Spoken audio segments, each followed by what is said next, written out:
मैं हूं हैदर वहीद और मैं हूं मोइज़ जाफरी और आप देख रहे हैं एजेंडा 360।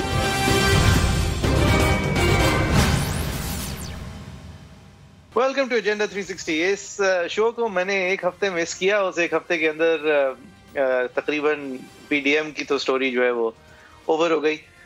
ओवर होने के बाद जो कुछ शक व शुबहात थे जो हमारे शो पे आके लोग इजहार करते थे इस तरह के, नहीं वो जरदारी साहब से शायद स्लिप ऑफ द टंग हो गई है, वो भी अब सारे मामलात ख़त्म हो गए हैं। पीडीएम की स्टोरी जो है वो as far as democratic movement is concerned उसमें अब पीपल्स पार्टी का हिस्सा नहीं है, एएनपी का हिस्सा नहीं है। जहां हम बिलावल भुट्टो जिंदाबाद, बेनज़ीर भुट्टो जिंदाबाद के नारे मरीम नवाज साहिबा की ज़बान से सुनते थे, आज हम बिलावल भुट्टो साहब के ज़बान से उनका नाम ही नहीं सुनते, बल्कि उनको एक पार्टी का वाइस प्रेसिडेंट के लक़ब से वो नवाजते हैं और काफ़ी एसिडिक और एसिडिक बातें करते हैं। ये सब हम आपको दिखाएंगे कि हम आज कहाँ खड़े हैं और क्यों खड़े हैं के ऊपर तज्जिया करने की कोशिश करेंगे। मरीम नवाज साहिबा ने पहले तो अफसोस का इजहार किया कि असल में हुआ ये कि यूसुफ रज़ा गिलानी साहब को बनाना था इन लोगों ने चेयरमैन सेनेट हफीज शेख के खिलाफ, और हफीज शेख साहब के खिलाफ उनको एमएनए बनाया। उसके बाद उन्होंने सादिक संजरानी साहब, जिसको एक दफ़ा पहले भी डिसीट करने की नाकामी रह चुकी है, वो नाकामी किसके सर का ताज है वो भी हमें आज तक नहीं पता चला।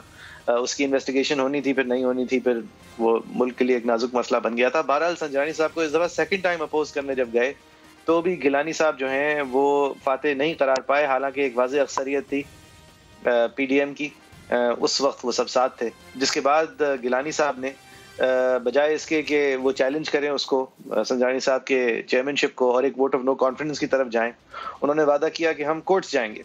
कोर्ट्स वो 10 दिन की ताखीर से गए। कोर्ट्स के अंदर इन लिमिनी उनकी पिटिशन डिसमिस हो गई एक प्रिजाइडिंग अफसर के मुतवक्का तौर पे इलीगल एक्ट के ऊपर।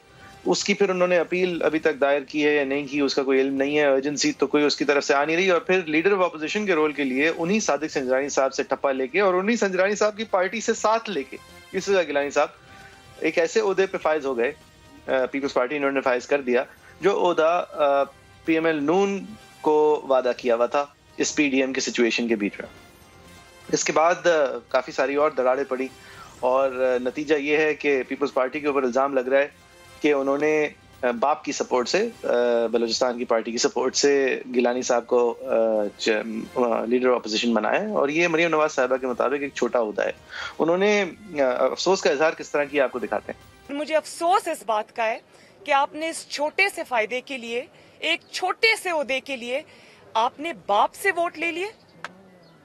अगर आपको ये ओहदा चाहिए था और इतनी बुरी तरह चाहिए था तो आप मोहम्मद नवाज शरीफ साहब से मांग लेते। अगर वो आपको अपनी जमात के 83 आउट ऑफ 83 वोट्स दे सकते हैं, सेनेट के चेयरमैन के इलेक्शन के लिए 17 के 17 सेनेटर्स के वोट दे सकते थे, तो अगर आप ये उनसे बात करते तो वो आपको ये दे देते। उसके लिए आपने बाप से वोट ले लिए। अच्छा, मरीम नवाज साहिबा ने जो ताबेदारी और ईमानदारी का जो एक तंजिया नैरेटिव बनाया था खान साहब के खिलाफ, उसको उन्होंने जरा सा एक्सपैंड करते हुए इसके अंदर और कुछ लोगों को लाने की कोशिश की। ने ताबेदारी करनी है, अगर आपने सिलेक्ट होना है तो फिर आपको इमरान खान की पैरवी करनी चाहिए, जो बहुत ढिठाई से और बहुत यानी कि पूरी एक्सपोज होकर वो ताबेदारी करता है और बाप के अहकामात मानता है। फिर आधा तीतर और आधा बटेर और कभी ऑपोजिशन कभी हुकूमत, ये नहीं हो सकता। खुल के आपको इसको ओन करना चाहिए कि आपने बाप के अहकामात माने हैं, उसको तस्लीम किया है, उसको इस्तेमाल किया है। जब आपको अपनी अवामी कुव्वत पर एतमाद नहीं रहता, जब आप ये समझते हैं कि सवाए सिलेक्ट होने के अब आपके पास कोई रास्ता नहीं है, तो इसका मतलब है कि आप अपनी अवामी कुव्वत, वोट की कुव्वत आप खो चुके हैं। आप अब लाख कहें कि इंडिपेंडेंट हैं, उन्होंने हमें वोट दिया है, आपको बाप के लोगों ने वोट दिया है, बाप के कहने पर वोट दिया है, और ये बात आपको तस्लीम करनी चाहिए। अच्छा, ये और भी फिर उन्होंने तनकीद की। पहली दफा देखा है कि पाकिस्तान की तारीख में लीडर ऑफ अपोजिशन हुकूमत की वोटों से बना। आपको दिखाते हैं। पहली दफा मैंने ये देखा पाकिस्तान की 73 साल की हिस्ट्री में, और दुनिया में शायद ये पहली मिसाल है कि लीडर ऑफ द ऑपोजिशन जो है वो हुकूमती अरकान जो है वो उसको इलेक्ट कर रहे हैं। बल्कि सिलेक्ट कर रहे हैं। यानी कि कुछ थोड़ा सा फसाद होता, आपने बाप के अरकान से, और सब जानते हैं कि बाप अपने बाप के कहने में किसी को के बगैर किसी को वोट नहीं करता। जब सवाल किया गया कि ये जो सब कुछ हुआ इसके अंदर आप नेट लूजर हैं, पीपल्स पार्टी जो है वो फाते हैं, एक जरदारी सब पे भारी, तो मरीम नवाज साहिबा का जवाब। अच्छा मैडम, आपको लगता है कि बाप जो है वो एक जरदारी सब पे बाप बारी हो चुका है? जाहिर है, नजर आ रहा है कि और किसके कहने पे बाप जो है वो संजरानी साहब के कहने पे तो वोट नहीं करेगा ना। संजरानी साहब को भी जब बाप कहेगा तो वो उस वक्त वोट करेंगे। जाहिर है ये किसके कहने पे हुआ है, पूरी दुनिया ये जानती है। और जहाँ तक सब पर भारी की बात है, तो आज मैं भी अपने असूल कुर्बान कर दूं, मियाँ साहब भी अपने असूल कुर्बान कर दें, तो हम तो पूरे पाकिस्तान पे भारी हो सकते हैं भाई। ये तो मेरा ख्याल है कि बहुत शर्मिंदगी का मकाम है, इसमें कोई भारी होने की बात नहीं, भारी सबको होना आता है। अच्छा, ये बड़ी जबरदस्त बात थी। अब ये माजी की यादें आपको शॉर्ट्स के जरिए नहीं दिखाएंगे क्योंकि वरना पूरा शो ही इसमें गुजर जाएगा। लेकिन माजी में वो जरदारी साहब को एक वालिद का दर्जा, बिलावल और आसिफा को बहन भाइयों का दर्जा ऐलान दिया था मरीम नवाज साहिबा ने। उसके अलावा जरदारी साहब मुझे बेटी पुकारते हैं, बिलावल मुझे बहन मानते हैं, ये भी उन्होंने ऐलान करके कहा था। सब साथ चलेंगे, माजी भुला दें, एक नई स्टार्ट करने की पे दर पे कोशिश मरीम नवाज साहिबा और उनकी PML नून की तरफ से आई। लेकिन उसके साथ एक और कोशिश आई जो कि फिर जिद लगना शुरू हो गई, वो ये कि हम इस सिस्टम के अंदर से बाहर निकल के फिर इस सिस्टम को खोखला, उसकी क्रेडिबिलिटी खत्म करके दिखाकर इस सिस्टम को खोखला करेंगे, जिसको पहले दिन से पीपल्स पार्टी इस खतरनाक हद तक अपोज कर रही थी कि लग रहा था, जो इनसाइडर न्यूज लीक हो रही थी, लग रहा था कि ये PDM चलने से पहले ही शायद अपने वजन के नीचे दब जाएगी अगर ये इस्तीफे करते रहे। लेकिन इस्तीफे करते रहे और फिर एक पॉइंट आया कि पीपल्स पार्टी का PDM में रहते रहते जिन और लोगों के साथ वो खेल रहे थे या जिन और लोगों के लिए वो खेल रहे थे, उनके साथ फिर दो गेम एक साथ खेलना जब पीपल्स पार्टी के लिए नामुमकिन हो गया, तो फिर पीपल्स पार्टी सामने आके उन्होंने इनफ इज इनफ, ये इस्तीफों वाली बात पे फिर एक लड़ाई बाकायदा तौर पे शुरू हो गई। बिलावल साहब की, तो हमने आपको मरीम नवाज साहिबा की कमेंट्री दिखाई है, बिलावल साहब की कमेंट्री से कहीं ज्यादा इंटरेस्टिंग और कहीं ज्यादा गुस्से, कहीं ज्यादा एक्सट्रीम है। ये बिलावल साहब ने इस हवाले से जो कमेंट्री शुरू की, चेयरमैन सेनेट के फैसले पे हम अदालत जाएंगे और ये करेंगे और वो करेंगे, वो तो आपको याद ही होगा वो किस तरह अदालत गए, कब गए, उसके बाद क्या किया। उसके बाद जब अदालत में अगर आपको लगा कि दरवाजा बंद है तो एक वोट ऑफ नो कॉन्फिडेंस है वो आप ला सकते हैं, नहीं leader of opposition Yousuf Gilani. अच्छा, फिर सेनेट की तारीख की और सेनेट के उसूलों की बात कर रहे हैं। सिंगल लार्जेस्ट पार्टी जो अपोजिशन में होती है उसको हम लीडर ऑफ अपोजिशन बनाते हैं, लेकिन इस बात को मद्देनजर नहीं रखते कि एक वादा किया था कि नून का लीडर ऑफ अपोजिशन बनेगा, क्योंकि नून आपके यूसुफ गिलानी साहब को अव्वल तो इलेक्ट करवाएगी और दूसरा चेयरमैन सेनेट बनाएगी, जो बनाने के लिए आपके पास नंबर्स हैं, जो बनाने के लिए आपने एक वोट ऑफ नो कॉन्फिडेंस लाना है, संजरानी साहब को उतारना है और यूसुफ गिलानी साहब को चेयरमैन सेनेट बना देना है, जिसके बाद आपका वादा था लीडर ऑफ अपोजिशन PML नून का होगा। इस बात को तर्क करते हुए, इस बात को इग्नोर करते हुए हमें अपोजिशन की मिसालें और अपोजिशन के हवाले दिए जाते हैं कि प्रिंसिपल्स क्या होती हैं। पीपल्स पार्टी को दीवार से लगाया जा रहा है, कहते हैं बिलावल साहब। मरीम नवाज साहिबा जो हैं उनके हवाले से उन्होंने जो ये वाइस प्रेसिडेंट वाली कमेंट की थी, ये मैं जरूर दिखाना चाहूँगा। अगर मैंने मुस्लिम लीग का वाइस प्रेसिडेंट पे कमेंट करना होता तो मैं अपना वाइस प्रेसिडेंट को कहता कि वो कमेंट। अगर किसी का इल्ज़ाम मुझ पे ये लगाने की कोशिश कर रही हैं कि हम सेलेक्ट होने के लिए तैयार हैं, तो हमारे रगों में ये सेलेक्ट होने वाला सिलसिला नहीं है। लाहौर से कोई दूसरा सियासी खानदान है जिसमें ये माजी उनका तो रहा है। अच्छा, छोटा दिखाना है ना, तो ये एक आम फहम, ज़बान ज़दे आम बात है कि PML नून में एक प्रो एस्टैब्लिशमेंट या एस्टैब्लिशमेंट से सर मारने ना मारने वाली थॉट प्रोसेस है और एक ज़रा वोट को इज्जत दो वाली थॉट प्रोसेस है। जो एस्टैब्लिशमेंट के साथ सब मिला के चलते हैं वाली प्रोसेस है, उसके अंदर उसके चैंपियन शहबाज शरीफ और हमजा शहबाज साहब हैं। तो देखिए बिलावल साहब ने उस हवाले से क्या कहा। जहाँ तक कौन बनेगा पंजाब का वज़ीर आला, मैं तो बिल्कुल समझता हूँ कि सबसे पहले हक जो है वो नून लीग का है, मुस्लिम लीग का है। कायदे हिज़्ब इख्तिलाफ पंजाब में हमजा शहबाज है, उनका हक बनता है और बनता था।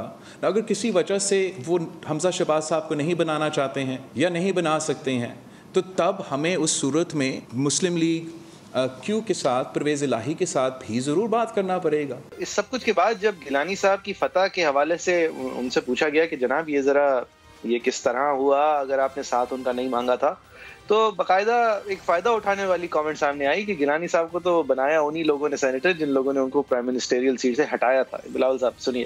गिलानी साहब जब हमारा वज़ीर आज़म था तो उसको नाअहल किया गया, उन्हीं जमातों ने कोर्ट जाके नाअहल करवाया और हम उनके आज शुक्रगुजार हैं कि उनकी वोटों की वजह से हम सेनेटर भी बने। अब इतना गहरा तंज और सब कुछ के अंदर ये एक इररिवोकेबल पोजीशन पे हम पहुंच गए। भाई साहब ये सॉरी, एक तो 2-3 शोज मैंने मिस किए हैं तो मैंने जरा ये इंट्रोडक्शन के अंदर सारी चीजें रिकैप करनी थी। ये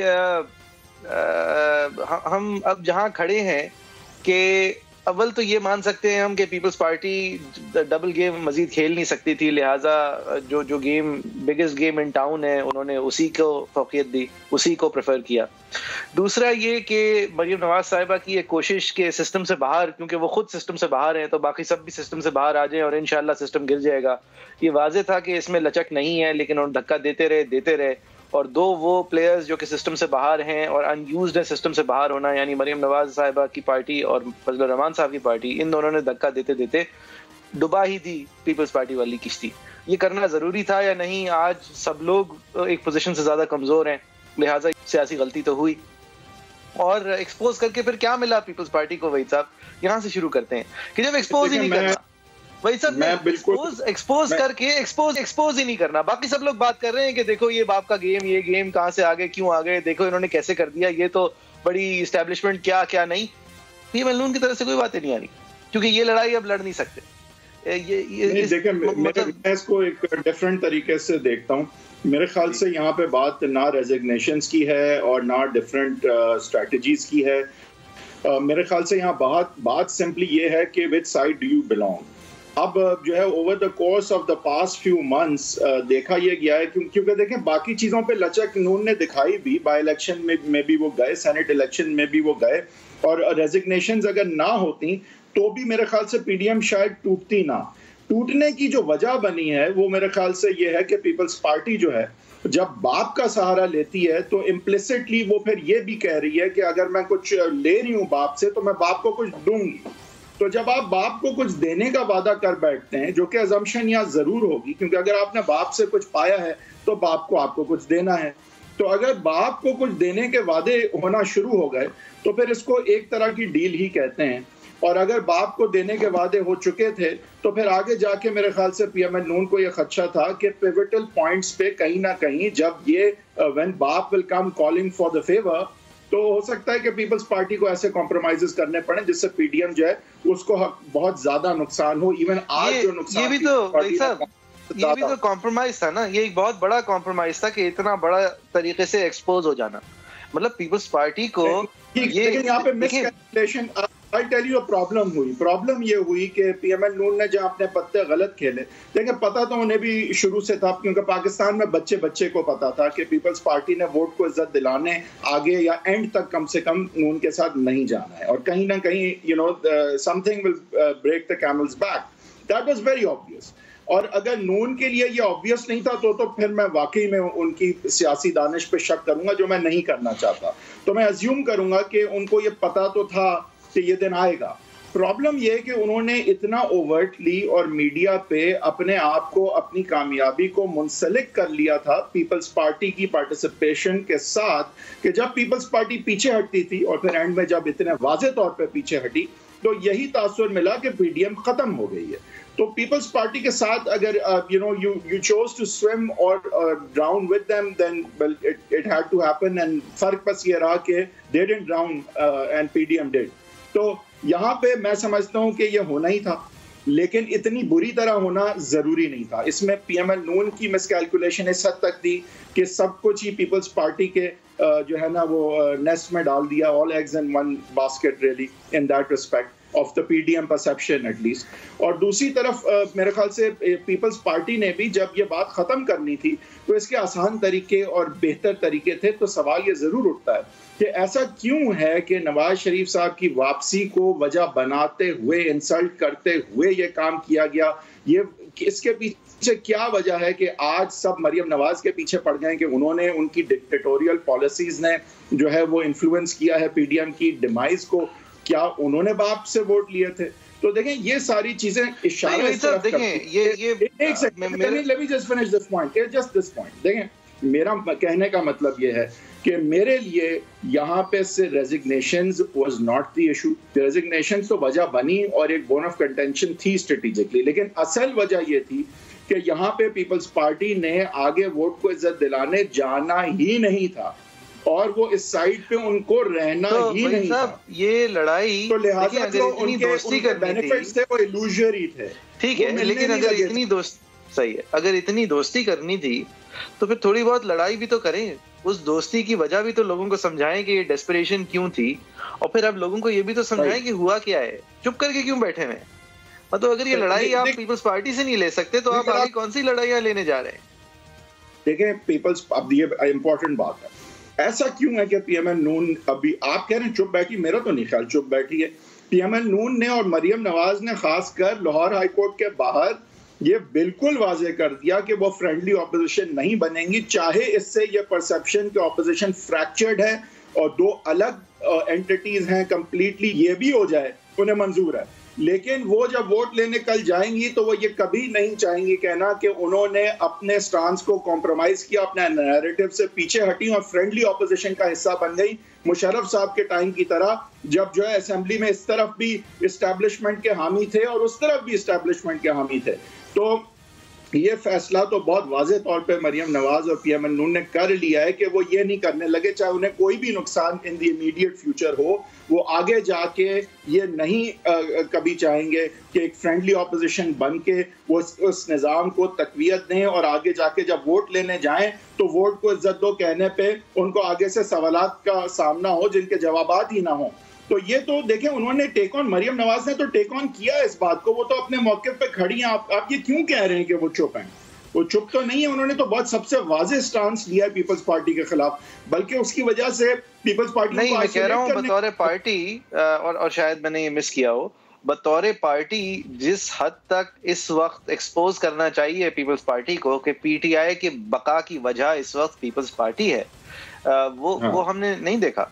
कम से कम मैंने नोट। देखिए, peoples party is a master at this game. ये पीएमएल नून जो है ना, ये बिल्कुल वाकई में लगता है कि इनको सीखने की जरूरत है। पीपल्स पार्टी ये नैरेटिव बिल्ड कर रही है कि पीडीएम को मरियम नवाज ने तोड़ दिया, पीएमएल नून की हठधर्मी ने तोड़ दिया, जबकि बाप का वोट लेना, बाप का सहारा लेना, बाप से आगे वादे कर बैठना, ये वजह थी पीडीएम के टूटने की। लेकिन नैरेटिव पीपल्स पार्टी ने जिस तरह बिल्ड किया है, वो पूरा मलबा जो है वो मरियम नवाज और पीएमएल नून की तरफ डाल रहा है, खाकान अब्बासी पे डाल रहा है। और मेरे ख्याल से ये तो मेरे ख्याल से पीएमएल नून का फेलियर है कि वो ये बावर नहीं करा पाए कि भाई बाप से वोट हमने नहीं लिए थे, बाप के पास हम नहीं गए थे, बाप से वादे हमने ये सही है। लेकिन अब आप चौधरी मंजूर साहब की और बहुत खूब बोलते हैं चौधरी साहब, और चौधरी साहब मेरे ख्याल से हमेशा से एक बहुत वाजे और बहुत सख्त मौक़िफ़ रखते हैं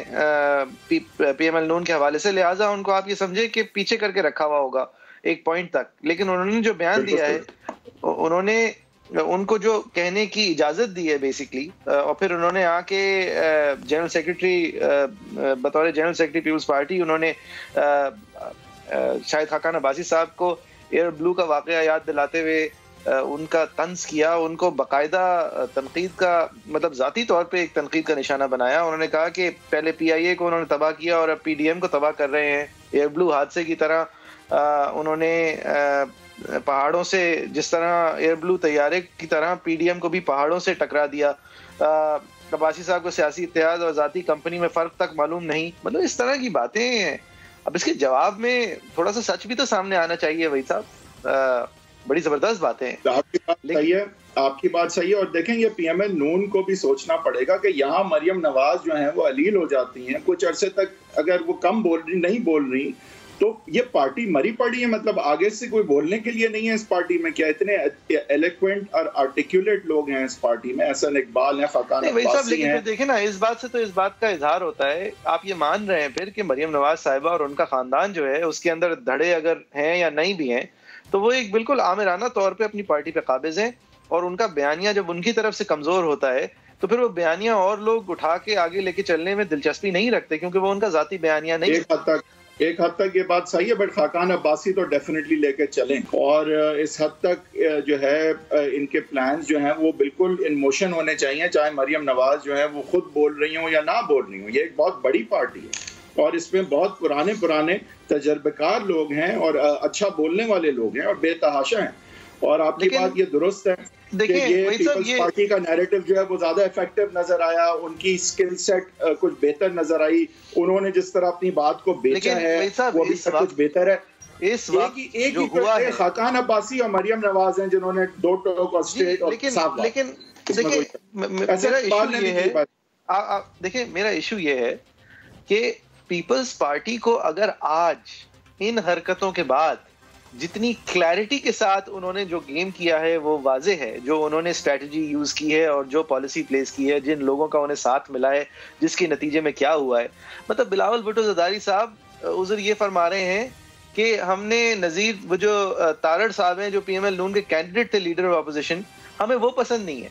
मतलब वो मुतनाज़ा है क्योंकि वो बीबी शहीद के कत्ल के जमाने में किसी के वकील थे। और दूसरी तरफ आसिफ अली एक सेकंड दूसरी तरफ आसिफ अली ज़रदारी साहब मरियम नवाज साहिबा को इन हाउस चेंज ऑफर कर रहे हैं पंजाब में, जो परवेज इलाही की शमूलियत के बगैर हो ही नहीं सकता।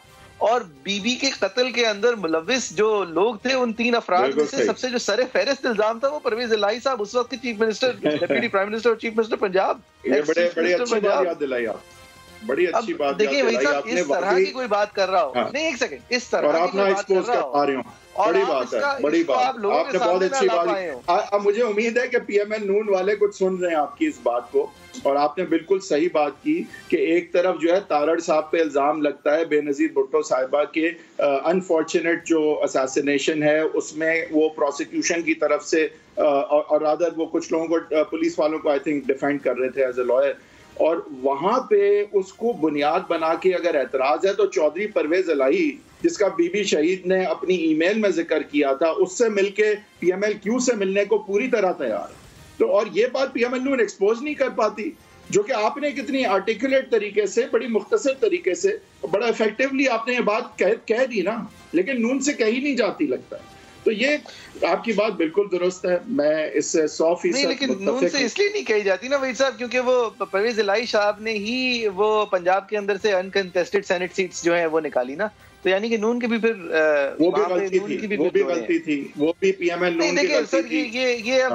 ये माजरत है मेरी तरफ से, ये अब बहुत हो गया कि वो आर्मी चीफ की अमेंडमेंट की बारी आई तो वो भी बड़ी गलती थी, लेकिन कर दी 5 मिनट में, चुप रहना पड़ा। आप देखें ये मुझे एक चीज स्क्वायर ऑफ करनी थी, मैं पिछले हफ्ते ही कर देता लेकिन था नहीं आपके साथ शो में। हम एक बात किया करते थे जब मरियम नवाज साहिबा पूरे साल के लिए चुप थी, और मैं कहता रहता था कि ये मौका परस्ती की गुंजाइश नहीं होती सियासत में कि अभी इलेक्शन दूर है। आप कहते थे कि ये अभी कोई फायदा नहीं होगा, लेकिन वही सब आप देखें कि ये चुप रहने का कितना बड़ा नुकसान हुआ कि अगर ये बॉल रोलिंग होती और कौन सा नुकसान हुआ? क्योंकि ये आपने फिर पीपल्स पार्टी को गोद लेना पड़ा ना। अगर आप खुद बजोरे अपने बाजू शोर मचा रहे होते पहले दिन से, लेकिन ये तो मैं मानता हूँ ये तो PML नून की गलती थी, PML नून की गलती थी। पीपल्स पार्टी को इतना ओवर्टली अपने साथ मुंसलिक रखना करना, ये उनकी गलती थी। उन्हें चाहिए था साथ लेके जरूर चलते। ब्रेक लेते हैं, ब्रेक के बाद अब वापस आके ये मौके और कम आते हैं, और ऐसी रजीम्स के खिलाफ और भी कम आते हैं, और ऐसी रजीम्स खुद मौके भी बहुत ज्यादा नहीं देती। ये ठीक है, ये रजीम देती आई है, लेकिन इसका फायदा उठाने के लिए आपने एक PDM बनाई, उसमें जो लीडर है PDM के वो पहले आके जा चुके हैं इस्लामाबाद से, क्यों? फिर उनके आके जाने के बाद एक आर्मी एक्ट अमेंडमेंट अप्रूव हुई है जो कि आपके ऐन बयानिए के खिलाफ है, क्यों? फिर आप बड़े जमाने चुप होके बैठे, क्यों? फिर आपने साथ लिया तो किसका लिया? ये पीपल्स पार्टी, जिसने सादिक संजरानी साहब के खिलाफ जब वोट ऑफ नो कॉन्फिडेंस आना था तो खड़े 14 लोग हुए थे, वोट देते वक्त वो 14 गायब हो गए। संजरानी साहब एक अखिलियती पोजीशन में फाइज रहे, उनकी अखिलियती पोजीशन को एक्सपोज करने के लिए सब साथ मिलके निकले यूसुफ रजा गिलानी साहब को इलेक्ट कराने के लिए, फिर भी फाइज रहे। उनको हटाने के लिए अब वाजे है कि 51 से ज्यादा वोट आपके पास हैं, वोट ऑफ नो कॉन्फिडेंस नहीं आ रहा, अपोजिशन आपस में लड़ पड़ी है। आप इमरान खान को हटाने की नहीं, आप तो इमरान खान के सेलेक्टर्स को हटाने की बातें करते हैं। आप जरा सेलेक्टर से नीचे खान साहब पे आए, बल्कि खान साहब से नीचे आप संजरानी साहब को हटा के दिखा दें। एक ब्रेक के बाद फिर आते हैं।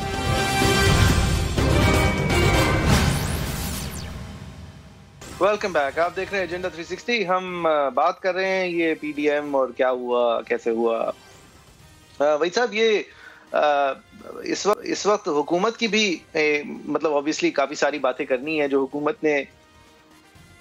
को एक अनएक्सपेक्टेड या एक्सपेक्टेड सांस लेने का मौका मिला है, किन सिचुएशंस में मिला है, किन सर्कमस्टांसेस में मिला है। आईएमएफ प्रोग्राम की एक एक्सटेंसिव चैप्टर की रोल आउट मुतवक्की थी, तो जो आईएमएफ के कोऑर्डिनेटर इन चीफ यानी कि हमारे फाइनेंस मिनिस्टर हफीज शेख साहब थे, वो फारिग हुए।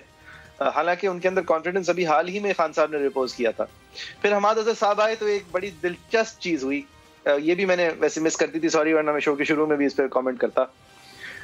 कॉमर्स मिनिस्ट्री की तरफ से एक समरी जाती है इकोनॉमिक कोऑर्डिनेशन कमेटी को कि हमारी नज़र में ये जो इंडिया के साथ ट्रेड के ऊपर बॉयकॉट है वो धागा और चीनी की हद तक हटा दिया जाए, क्योंकि इन दोनों में हमारा फायदा है। कॉमर्स मिनिस्ट्री का अप्रूवल इकोनॉमिक कोऑर्डिनेशन कमेटी में जाता है तो हमाद अजहर साहब अप्रूव कर देते हैं, और उस पर एक प्रेस कॉन्फ्रेंस होती है कि जी तिजारत है, लड़ाई है, और लड़ाई भी अब कैसी लड़ाई है ये पता नहीं। लेकिन फिर वो काबीना में मामला जाता है तो काबीना में खान साहब पूछते हैं ये किसने कहा था, तो पता चलता है कि कॉमर्स मिनिस्टर इमरान खान साहब ने as minister in charge of the commerce ministry ये प्रपोजल पुट अप किया था इकोनॉमिक कोऑर्डिनेशन कमेटी को, जिसने देखा कि इमरान खान साहब हैं इकोनॉमिक कोऑर्डिनेशन कमेटी को भेज रहे हैं, प्राइम मिनिस्टर हैं, तो उसने पास कर दिया। और क्योंकि अकल का भी तकाजा था कि जरूरत है इन चीजों की, बहरहाल जो भी है, खान साहब पूछते हैं ये किसने किया, तो खान साहब को बताया कि खान साहब ने किया। तो इसकी सफाई पेश की गई कि देखें वो दो डिफरेंट हैट्स पहनते हैं। वो कॉमर्स मिनिस्टर की हैट पहनकर काबीना को ईसीसी को वो भेज रहे थे समरी रिकमेंडेशन, लेकिन जब उन्होंने अपनी ज्यादा वसी प्राइम मिनिस्टर हैट पहनी तो उनको ख्याल आया कि नहीं, ये मुल्क के इस वक्त वसीतर मफाद में नहीं है। अब ये बातें तो बड़ी जबरदस्त हैं, लेकिन जरा फिर एक बात समझा दें वजीर आजम से, ये क्यों पूछा कि ये प्रपोजल आया कहां से है? क्या वो इतनी जोर से वो हैट पहन लेते हैं कि फिर वो जब उतारते हैं तो वो भूल जाते हैं कि उन्होंने क्या किया था, या फिर इसका ज्यादा सादा जवाब ये है कि खान साहब को पता नहीं था? वही साहब, ये वैसे ये वाली कॉमेडी के ऊपर आपने पिछले हफ्ते कवर किया था या ये इस हफ्ते की है?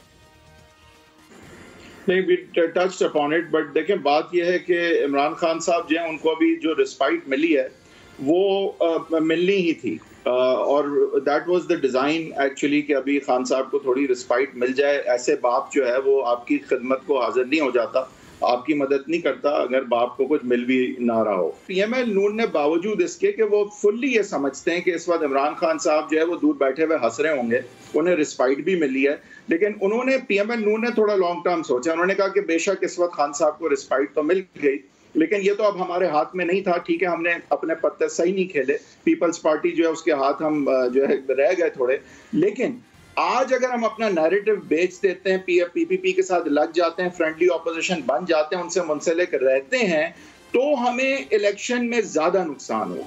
तो उन्होंने सोचा ठीक है, खान साहब को हटाने के हवाले से तो अब सब वीक हो गया, नो डाउट अबाउट इट, लेकिन खान साहब जो है कल को इलेक्शन में जब जाएंगे तो नून अगर आज फ्रेंडली ऑपोजिशन रही तो ज्यादा खसारे में होगी बनिस्बत के अगर आज नून ये नुकसान उठा ले, अलग हो जाए पीपल्स पार्टी से, लेकिन कल को उनकी शक्ल हो वोटर को दिखाने की।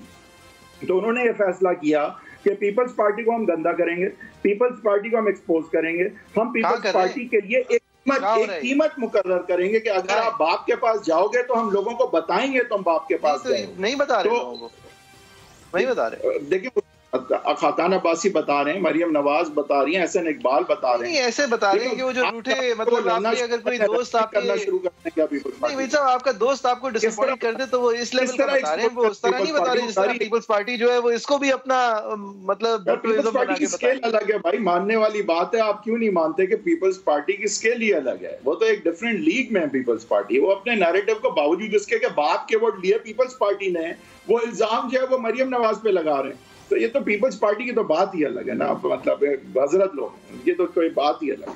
लेकिन हैविंग सेड दैट, स्ट्रैटेजी नून की अब ये लगती है कि ठीक है, नुकसान हो गया, खान साहब को मिड टर्म हटाने के हवाले से नहीं हो पाएगा, अभी नहीं हो पाएगा कम से कम, लेकिन हमने जब इलेक्शन पे जाना है तो हमने अपने नैरेटिव, अपने मौके और अपने चेहरे को जो है वो और अपने सर को बुलंद रखते हुए वोटर के पास जाना है। हमने फ्रेंडली ऑपोजिशन बन के पीपल्स पार्टी से मुंसलिक होके बाप से जुड़ के नहीं जाना वोट लेने, ये उन्होंने फैसला कर लिया।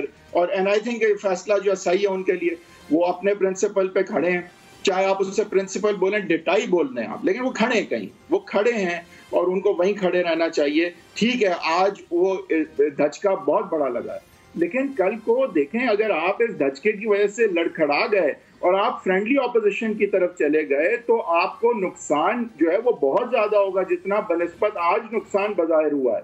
तो ये पीएमएल नून की स्ट्रैटेजी है कि अब हम आपको एक्सपोज करेंगे, हम आपके लिए एक पॉलिटिकल कॉस्ट जरूर बनेंगे अगर आप बाप की तरफ गए।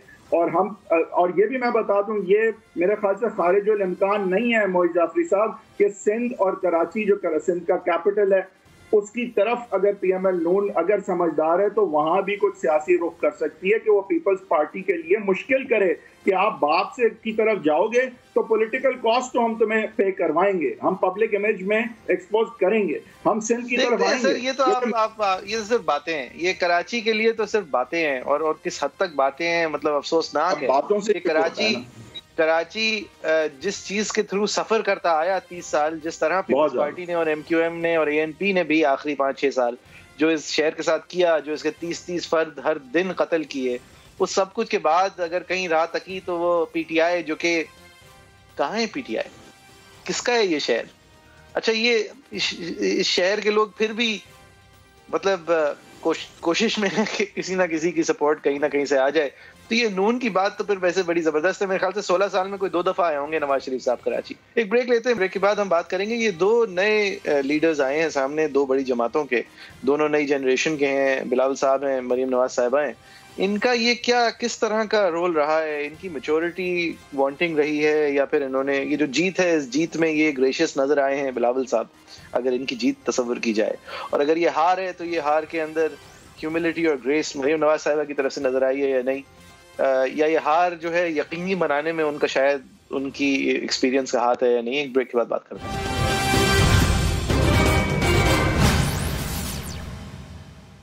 Welcome back from the break. Maryam Nawaz साहिबा और बिलावल भुट्टो जरदारी साहब के लिए एक कौमी सतह पे एक इंडिपेंडेंटली एक बड़ी आजमाइश और एक बड़े मौके अपने आप को लीडर साबित करने के, उभरने के। हमने देखा कि मरियम नवाज साहिबा जो कि पहले नवाज शरीफ साहब के साथ वोट को इज्जत दिलाने की मुहिम चला रही थी इलेक्शन से पहले, वो इस दफ़ा नवाज शरीफ साहब के बाहर होने की वजह से और शहबाज शरीफ साहब के अंदर होने की वजह से एक लीडरशिप रोल में नजर आई।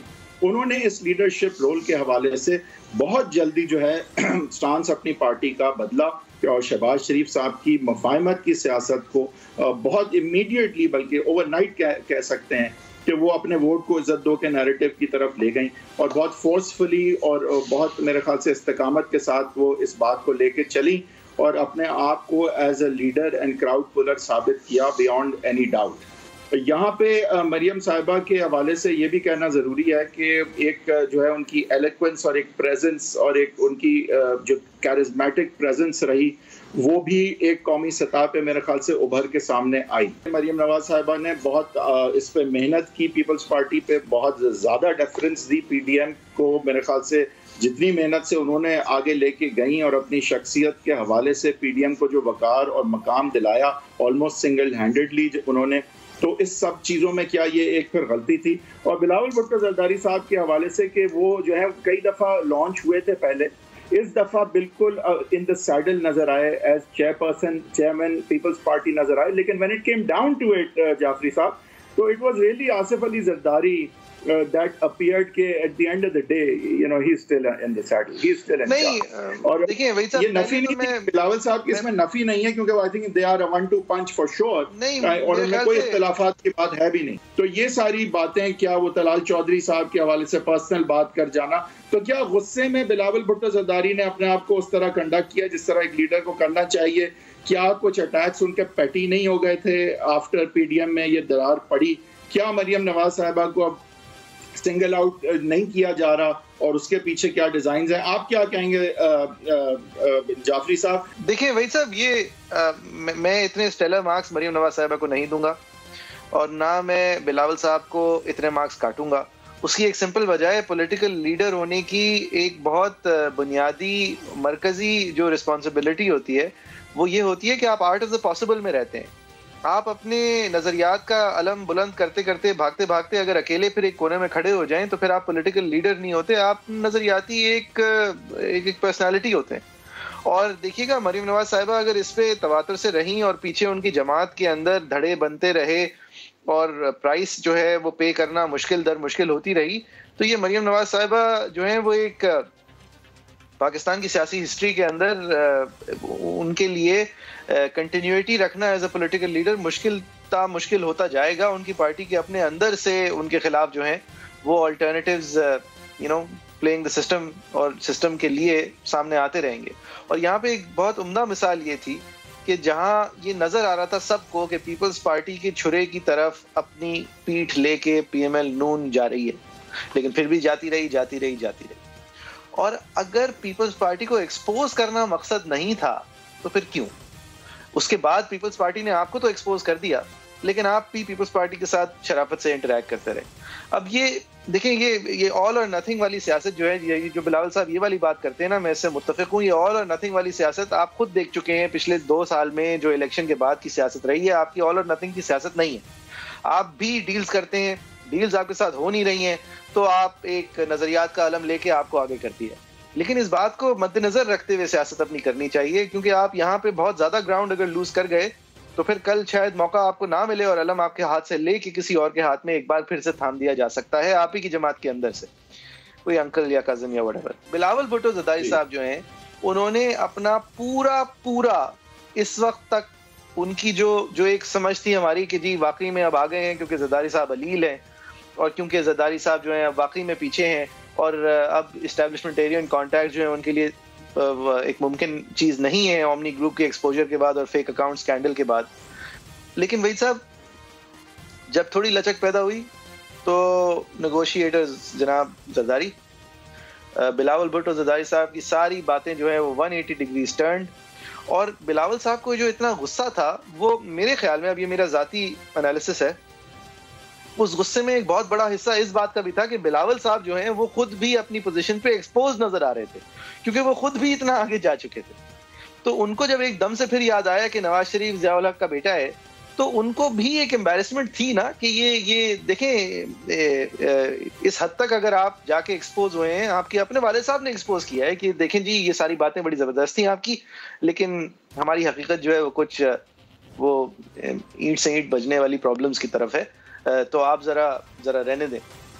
तो वहां पे भी वो भी एक्सपोज हुए हैं एज समवन के जहां जिनके पास दर हकीकत ताकत जो है वो बस दिखाने की है। काश के वो इतना कुछ इंसल्ट करते हुए ना पुल बैक करते और काश के वो शुरू से जो है ये मेरे ख्याल से 1-2 नहीं है, ये आर्ट ऑफ द पॉसिबल नहीं है। यहाँ पे बहुत बड़ी सैक्रिफाइस पीपल्स पार्टी की भी है। आप देखिएगा ये तनकीद नहीं रुकेगी, और जब ये तनकीद नहीं रुकेगी तो सिंध के अंदर भी वो किस तरह ताकत में है, किस तरह इलेक्शंस लड़ते हैं, ये इस हद तक मेरे ख्याल से ये इशू है। मेरा नहीं ख्याल सिंध में ये कोई इशू है, बिल्कुल भी सिंध में आपके ख्याल में इशू नहीं है, लेकिन सिंध के अंदर भी पीपल्स पार्टी को डिलीवरी के बेसिस पे जब उनका ये नारा है और ये मिथिकल क्रिएशन है उनकी कि भुट्टो एंड एंटी एस्टैब्लिशमेंट, देखिए उसको पंक्चर करने का एक बहुत पोटेंट आपने इस वक्त नीडल दिया है बाकी सब लोगों को।